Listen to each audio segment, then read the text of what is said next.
Shalom friends, एक बार फिर से आप सभी का स्वागत है। आज मैं आपके लिए लेकर आई हूँ एक 1 ईयर बाइबल रीडिंग कैलेंडर। अगर आपका कोई बाइबल रीडिंग रूटीन नहीं है और आप कभी भी अपनी पूरी बाइबल कंप्लीट नहीं कर पाए हैं, तो ये वीडियो आपके लिए है। इसमें ओल्ड टेस्टमेंट और न्यू टेस्टमेंट के सभी चैप्टर्स को डे वाइज ऑर्गेनाइज किया गया है। डे 1 से लेकर डे 365 तक के सभी चैप्टर्स आपको यहाँ मिलेंगे। डे 365 पर आप अपनी पूरी बाइबल कंप्लीट कर पाएंगे, तो आप इसके द्वारा आशीषित हों। और अगर आपको ये वीडियो पसंद आती है तो आप अपने फैमिली और फ्रेंड्स से शेयर करें, और अगर आप चाहें तो आप सब्सक्राइब, लाइक और कमेंट भी करें और बेल आइकन को प्रेस करके नोटिफिकेशन ऑन करना ना भूलें। So praise the lord, shalom to everyone.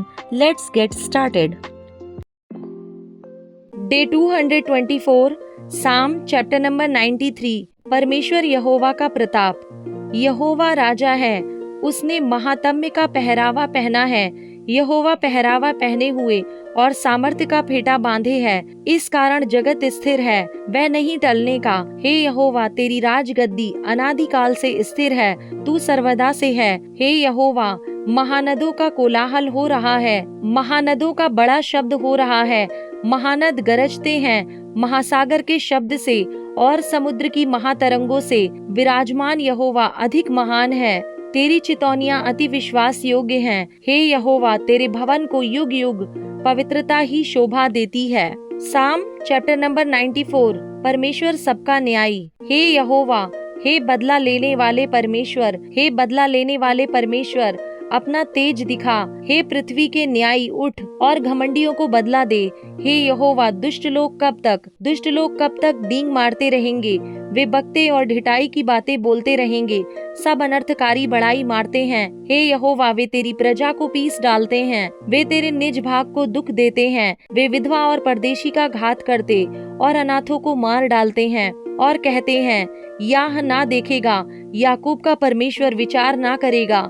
तुम जो प्रजा में पशु सरीखे हो, विचार करो। और हे मूर्खों, तुम कब बुद्धिमान बनोगे? जिसने कान दिया, क्या वह आप नहीं सुनता? जिसने आंख रची, क्या वह आप नहीं देखता? जो जाति जाति को ताड़ना देता और मनुष्य को ज्ञान सिखाता है, क्या वह ना समझाएगा? यहोवा मनुष्य की कल्पनाओं को जानता है कि वे मिथ्या हैं। हे याह, क्या ही धन्य है वह पुरुष जिसको तू ताड़ना देता है और अपनी व्यवस्था सिखाता है, क्योंकि तू उसको विपत्ति के दिनों में उस समय तक चैन देता रहता है जब तक दुष्टों के लिए गड्ढा नहीं खोदा जाता। क्योंकि यहोवा अपनी प्रजा को ना तजेगा, वह अपने निज भाग को ना छोड़ेगा, परंतु न्याय फिर धर्म के अनुसार किया जाएगा और सारे सीधे मन वाले उसके पीछे पीछे हो लेंगे। कुकर्मियों के विरुद्ध मेरी ओर कौन खड़ा होगा? मेरी ओर से अनर्थकारियों का कौन सामना करेगा? यदि यहोवा मेरा सहायक ना होता तो क्षण भर में मुझे चुपचाप होकर रहना पड़ता। जब मैंने कहा मेरा पांव फिसलने लगा है, तब हे यहोवा, तेरी करुणा ने मुझे थाम लिया। जब मेरे मन में बहुत सी चिंताएं होती हैं, तब हे यहोवा, तेरी दी हुई शांति से मुझको सुख होता है। क्या तेरे और दुष्टों के सिंहासन के बीच संधि होगी? जो कानून की आड़ में उत्पात मचाते हैं, वे धर्मी का प्राण लेने को दल बांधते हैं और निर्दोष को प्राण दंड देते हैं। परंतु यहोवा मेरा गढ़ और मेरा परमेश्वर मेरी शरण की चट्टान ठहरा है। उसने उनका अनर्थ काम उन्हीं पर लौटाया है और वह उन्हें उन्हीं की बुराई के द्वारा नष्ट करेगा। हमारा परमेश्वर यहोवा उनका सत्यानाश करेगा। साम चैप्टर नंबर 95। स्तुति का गीत। आओ हम यहोवा के लिए ऊंचे स्वर से गाएं, अपने उद्धार की चट्टान का जय जयकार करें। हम धन्यवाद करते हुए उसके सम्मुख आएं और भजन गाते हुए उसका जय जयकार करें, क्योंकि यहोवा महान ईश्वर है और सब देवताओं के ऊपर महान राजा है। पृथ्वी के गहरे स्थान उसी के हाथ में हैं और पहाड़ों की चोटियां भी उसी की हैं। समुद्र उसका है और उसी ने उसको बनाया और स्थल भी उसी के हाथ का रचा है। आओ हम झुककर दंडवत करें और अपने कर्ता यहोवा के सामने घुटने टेकें, क्योंकि वही हमारा परमेश्वर है और हम उसकी चराई की प्रजा और उसके हाथ की भेड़ें हैं। भला होता कि आज तुम उसकी बात सुनते। अपना अपना हृदय ऐसा कठोर मत करो जैसा मरीबा में व मस्सा के दिन जंगल में हुआ था, जब तुम्हारे पुरखाओं ने मुझे परखा। उन्होंने मुझको जांचा और मेरे काम को भी देखा। 40 वर्ष तक मैं उस पीढ़ी के लोगों से रूठा रहा और मैंने कहा, ये तो भटकने वाले मन के हैं और इन्होंने मेरे मार्गों को नहीं पहचाना। इस कारण मैंने क्रोध में आकर शपथ खाई कि ये मेरे विश्राम स्थान में कभी प्रवेश ना करने पाएंगे।